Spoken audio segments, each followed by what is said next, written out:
ஒரு தனி சீசனாவே ரிலீஸ் பண்ணலாம். ஏன்னா இது அடுத்து வரப்போற சீசனுக்கு லீடு வர மாதிரி தான் வந்து கிளிஃப் ஹேங்கர்ல இந்த எபிசோட முடிச்சிருக்காங்க. புதுசா நிறைய விஷயங்களை வந்து இந்த 4 எபிசோட்ல காட்டியிருக்காங்க. எக்ஸாம்பிளுக்கு சொல்லணும்னா வந்து 11க்கு அவங்களோட பவர்ஸை எப்படி எல்லாம் டிஃப்ரெண்டா யூஸ் பண்ணலாம் அப்படிங்கிற ஒரு விஷயம், ஹெச் ஹாக் அப்படிங்கிற ஒரு விஷயம், பாப் கல்ச்சர் ரெஃபரன்ஸ் ரிலீஸ் பண்ண 4 எபிசோட்லயுமே வந்து ரொம்ப ஹெவியா வந்து வச்சிருக்காங்க. அதெல்லாம் என்னன்னு நான் வந்து டீட்டெயில்டா சொல்லல. பட் ஆனா ஒண்ணு மட்டும் பர்டிகுலரா சொல்லணும்னா விரிங்கிள்ஸ் இன் டைம் அதை வச்சு ஒரு ரெஃபரன்ஸ் வரும்.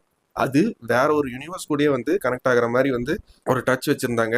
எல்லாருக்குமே எல்லா கேரக்டர்ஸுக்குமே ஒரு நல்ல ரேட்டிங் வந்து இந்த 4 எபிசோட்ல போயிருக்கு.